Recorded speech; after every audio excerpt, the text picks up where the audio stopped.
So when we say that we are creating our own reality, this is actually what my book is about. I'm in the middle of writing a book that speaks exactly to that, about activating the power of our mind in a positive way to create and live the life you dream of. Because the mistake that most people make when it comes to living and creating a life that they actually love, is that they are allowing their brain and mind to work against them instead of for them. And this is something that just seems to come naturally based on our own bioevolution and the way that the brain works and how we have actually been basically built over years of evolution to look for negative things and basically work against ourselves when it comes to, I mean, sure, we stay alive really well, but it's really about, how can we make the mind work with us when we have goals and dreams and all of these things that we want to achieve? You see, because the mind is a very powerful place. And in fact, the mind creates our entire reality. Okay. And it is responsible for everything that we know, everything that we think is real. Your mind has created it. So, but I know it's real. It's a fact. I'm sure of it. I hear this all the time. No, that's real. That's a fact. Yeah, cool. And what about those people who believe without a shadow of the doubt that the earth is flat? There are actually like groups of people that connect all the time specifically to talk about the fact that the world is flat. And there are a ton of people, most of the people in the world, who know that the world is round. And so this is their reality, though. Because, our brain sits inside our skull. And it's essentially sitting inside of a dark room. And it's very similar to like a computer, I don't know what you call it, like a motherboard. Where if the actual motherboard, the thing that makes the computer work, doesn't actually have access to anything outside, but rather it is, our HTML coding or what have you. I don't know. I'm not really a computer person, so bear with me if you are and you're like, what is this girl talking about?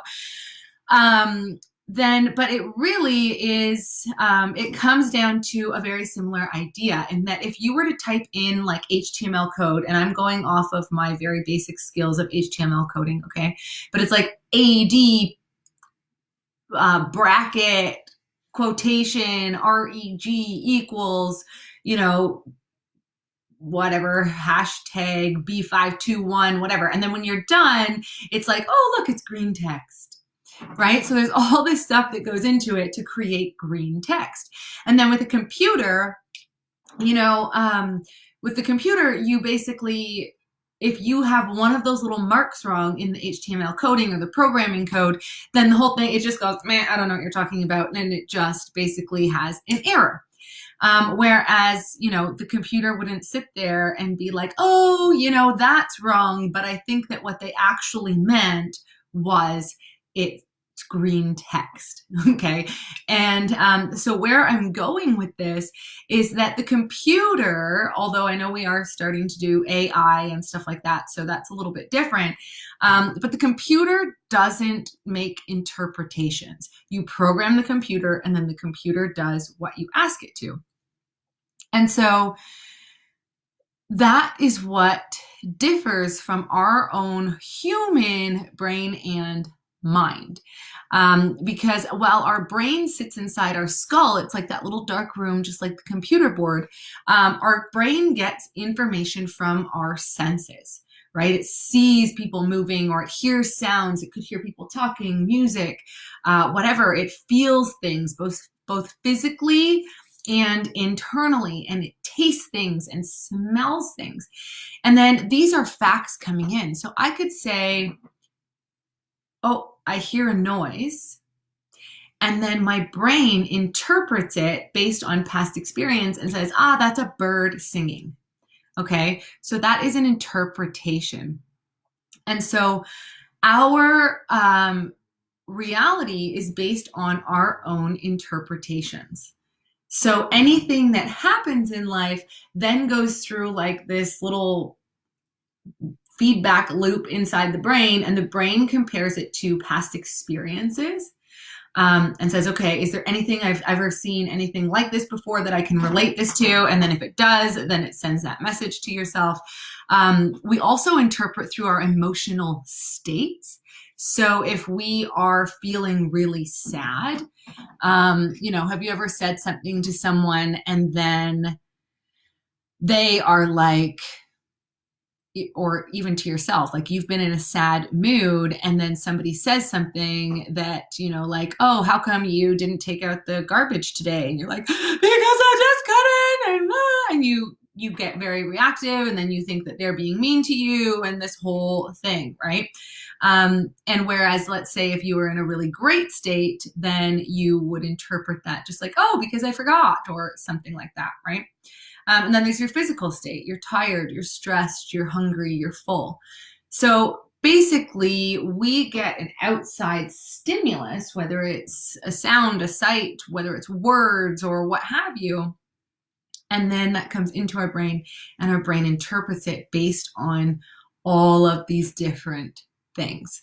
Okay. And so, for example, we're going to pull this apart a little bit more in a moment, but just for like an example, is like if, let's say I was going to the coffee shop, and when I was going to the coffee shop, I had woken up that morning and I felt really amazing. I'd had such a good sleep, and I woke up and I had my favorite jeans and my favorite top, and my hair was looking good even though I just slept on it, and I head out to go to the coffee shop.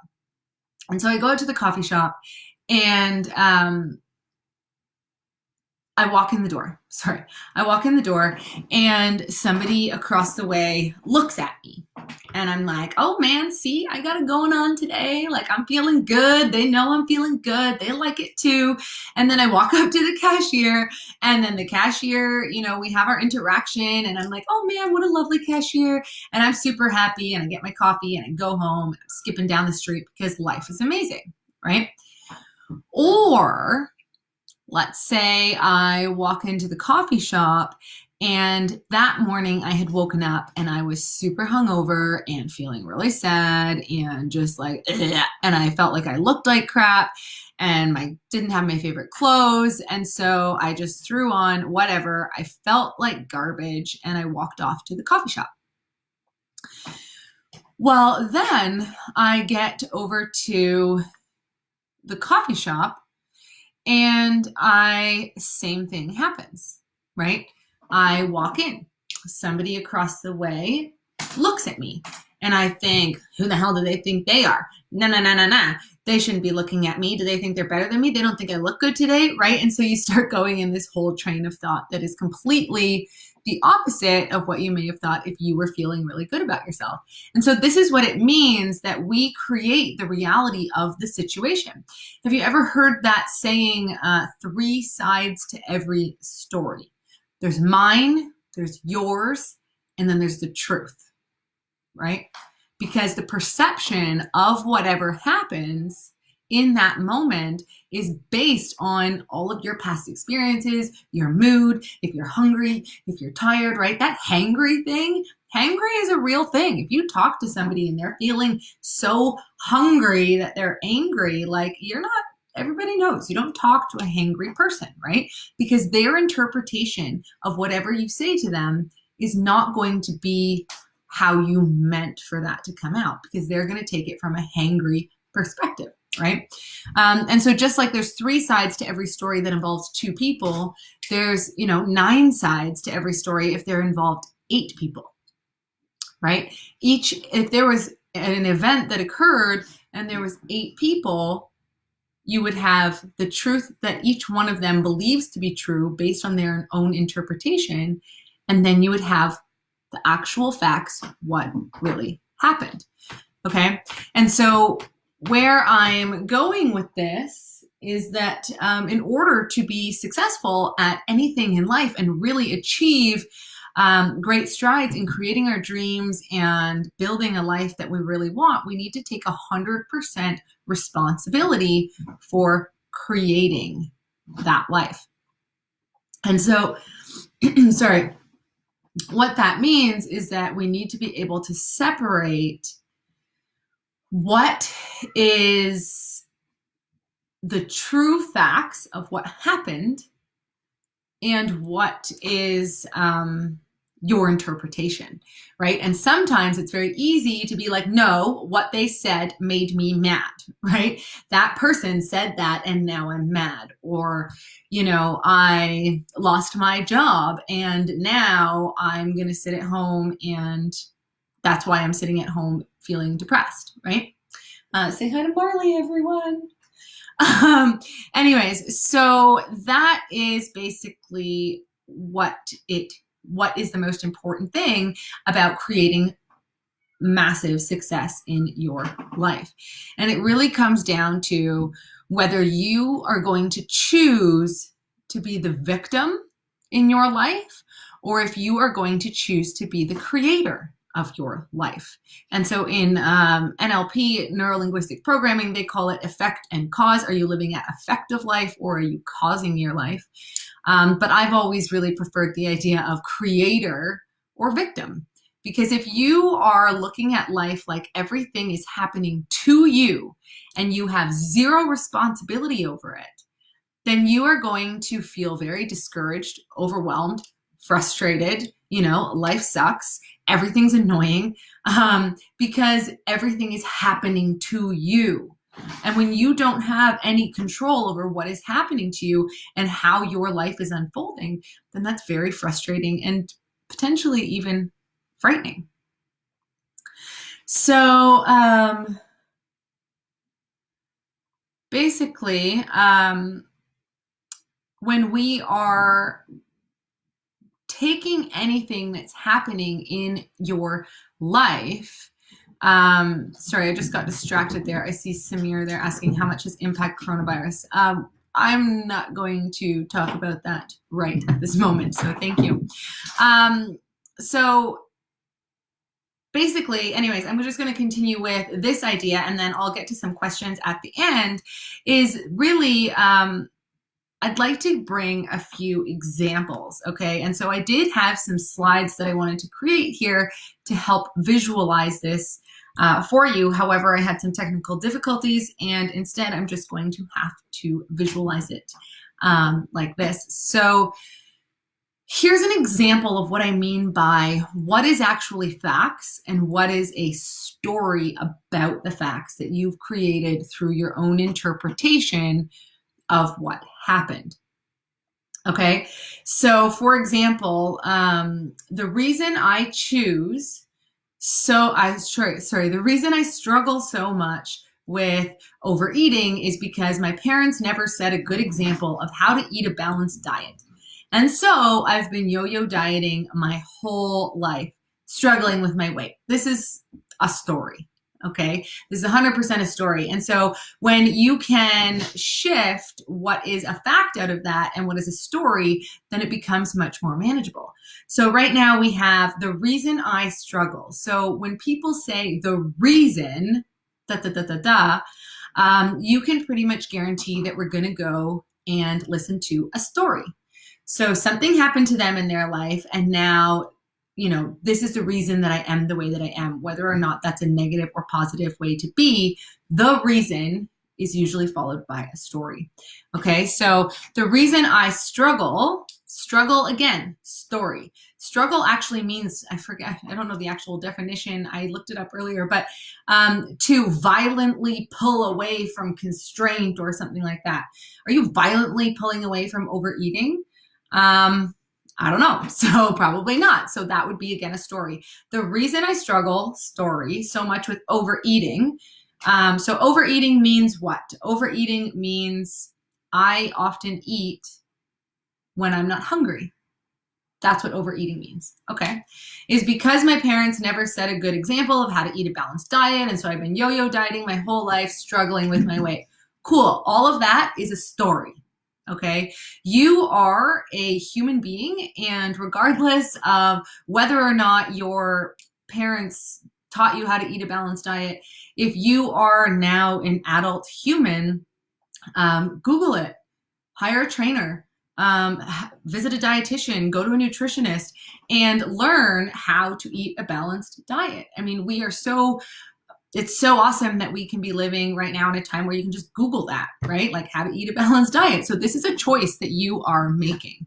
And so basically that whole sentence, the reason I struggle so much with overeating is because my parents never set a good example. Story, story, story. The only fact is that, okay, perhaps your family didn't provide balanced diets or knowledge of how to do so. Okay, fact. And fact, you eat more frequently than you are hungry. So all of that to say those two things. And so the reason that it's so important to differentiate between what is the story and what is a fact, because when you state the facts, when I was a kid, my parents didn't cook balanced meals. And now that I'm an adult, I eat sometimes when I'm not hungry. That seems wildly more manageable than the reason I struggle so much with eating is because my parents never set a good example. That is 100% living in a victim mentality about your life. So whatever happened to you as you were growing up, or whatever all those reasons are, those stories are, now is the time where you can actively choose every single day to create a new story for yourself, one that's positive and one that's going to help you get where you want to be in life. So that is the difference between, again, story and truth. Okay. And similar, this one I hear all the time. If I choose to go after my dreams and it doesn't work how I wanted, people will think I'm a failure. And what are you making that mean? What are you making that mean? So if I choose to go after my dreams, okay, so you're going to put some action into place, whatever your dreams are. Maybe it's write a book. Okay, so you write a book and it doesn't work how you wanted. Okay, sometimes that happens. People will think I'm a failure. Who says that? According to whom? Who says that that people are going to think you're a failure? And if they are a failure, if they do actually say, oh, that person's a failure, what are you making that mean to yourself? Okay, so just like if Sally, my friend Sally here, said to me, I don't like your shirt. I can tell you what that doesn't mean. That doesn't mean that Sally is a biatch. It doesn't mean that I look terrible in the shirt. It doesn't mean that I have bad taste in clothing. It doesn't mean that I'm ugly. It doesn't mean any of those things. What it means is that Sally doesn't like my shirt, and she told me. That's all. So what we choose to create a story of from an event is what really holds us down in our life. Because if every time somebody said that they didn't like my shirt or my this, or if they didn't like something that I'd written, if every time that happened, I allowed that to make it mean that I wasn't good enough, that this wasn't good enough, that I don't know what I'm doing, that whatever, I would do nothing. I would be paralyzed in fear. And that is 100% what holds almost every single person back from achieving the dreams and achieving the life that they want in this world, because of this fear. And 99% of the time, the fear that you have about doing it is a creation of a story inside of your mind. And so when I work with my clients, basically this is a huge part, is uncovering these stories and these beliefs that we have about ourselves. And it's not uncommon for us to feel like they are very, very, very real. And this isn't a story. And that is what that person thinks. But how do you know that? Because I know that, right? Because I just know, okay, well, let's look at the facts. And maybe they do think you're stupid. And so then who cares? What are you going to make that mean about yourself? Because just because that person thinks you're stupid doesn't mean that you should just be like, well, I'm not going to do anything else in my business. I'm not going to go after my dreams because that person over there, they said that I was stupid, right? So we have to really, really take account of what we're making things mean and how that is playing out in the rest of our life. And that is 100% why I always integrate mindfulness training into all of my coaching, because mindfulness is basically the ability to be aware of your thoughts or of the present situation in the present moment. And something I think I've spoken about this here before is that that practicing meditation is a way to achieve a state of mindfulness. So mindfulness isn't the same as meditation. But this practice allows us to be able to slow down the thought process, slow down the brain, and get a lot more clear on, what is a story? What is the facts and what is the story? And so when we are able to slow down the mind in a way that we can clearly see these on the regular, then we are able to push through a lot of what we would normally before would have perceived as fear. And this plays into, especially at this time right now, a lot of anxiety is going around, a lot of fear is going around, and I totally get that. But you can sit and you can allow yourself to come down to that feelings of negativity, of anxiety, of worry, of whatever you're feeling right now. And you can sit there and you can mull around in that if you want to, but it's not going to help your situation.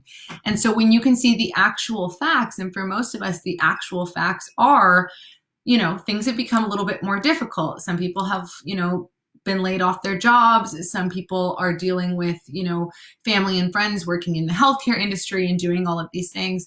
And I totally understand why this can be a time where we could really start to worry, get anxiety, even depression.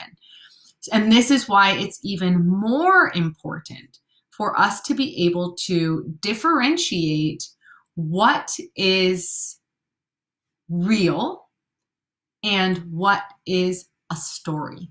So reality would be that, you got laid off your job and have to go on employment insurance.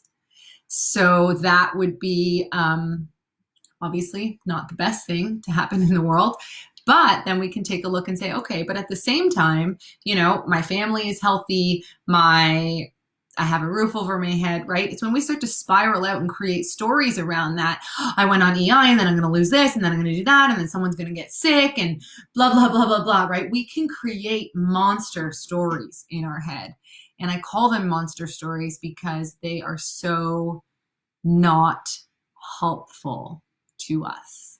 And so the more that we can recognize those and separate those, story and reality, the better we're going to be. Not to mention when you get yourself in these crazy story situations and you just go down the rabbit hole of whatever story you're telling yourself, physiologically, we are activating our fight and flight response system. And so we are pumping cortisol and adrenaline and everything into our body, which is making us more hypersensitive to everything that's going on around us. And so when we can, again, like I said, separate that story from what's actually happening, focus on real life facts, then we are able to calm down that stress response so that we can have more room for logical thought and problem solving and all of that, instead of creating these wild and negative stories to live in. So that is what I wanted to share with you today.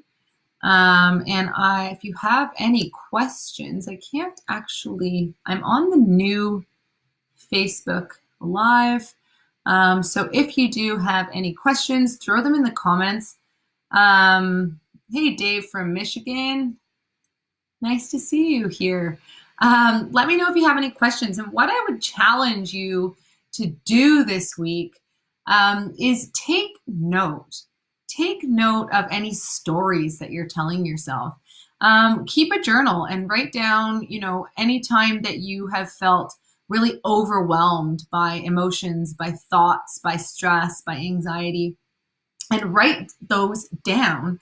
And then later say, okay, what about this situation was a fact? And what about this situation was something I made up in my head? And when we are able to dissect our thoughts like that, it can help decrease our anxiety and create a much more lovely place to live inside our brain. And the biggest thing to creating our best life is being able to regulate our brain state, regulate our emotional state that, comes from our thoughts. And this is a huge part of it. Really being able to separate the facts of what's going on and then what we create. What is our interpretation of it? And how does that really, positively or negatively affect us? Oftentimes we are stuck in a negative spiral and we are creating it. And coming from someone who has been, I had very debilitating anxiety for a while, for like over a year. It was awful and I felt like I couldn't do anything. And the wildest thing is that anxiety is created within your mind by allowing these thoughts to create stories, and you're creating stories about what might happen or what could happen or what did happen. And it's all a creation within your mind. And so when we can actually learn how to calm that down and choose our thought processes wisely, that will actually benefit us and help us, this is just such an amazing tool. And thank you, Dave. And that is like what I am so passionate about helping people do is help create this more positive, more calm mindset. Because for myself, especially in these times, I'm always grateful for this practice that I have of mindfulness and how to actively use that in regular day-to-day applications. But especially now, and I've seen a lot of people really spiraling down into some anxiety, into some, some worry, some depression, and all of that. And I am just so grateful for this. And not to mention that it is these tools that have allowed me over the last 10 years to create a life for myself that I am freaking in love with. Getting out there and doing the things that I want to do, or do the things that you want to do, by getting out of your own way and learning to really be able to train and utilize your brain in the best way, so that you can push, see the fear and be like, cool, that frightens me. And then just keep going, because you know that fear is a construct of your mind. And this pertains to creating an amazing life for yourself. And this especially pertains to these times right now. Fear is a construct of your mind. And unless you are actually in a very life or death situation, then you are actually creating fear within your mind. And Dave, my cat's name, I think that one was Milo or Marley. I don't know. I have two. They're both black. One has little white paws. So if you catch white paws running by, that would be Marley. And Milo is around here somewhere too. They want me to finish doing this for the day. And I've been coaching people all day and in meetings. And so they are ready for me to go play with them. So yeah, that's it. That's what I wanted to share today. Let me know in the comments if that has been helpful for you. And, you know, as you go through this week and looking at any, you know, emotions or situations that you've been really emotionally tied to, something that's really created a spike in your emotion, put them down here in the comments or send me a message. If you're having trouble deciphering what is the story and what are the facts, put them down below or send me a message and we'll hash it out. So that's awesome. Thank you so much for joining, and we'll chat soon. Have a good day.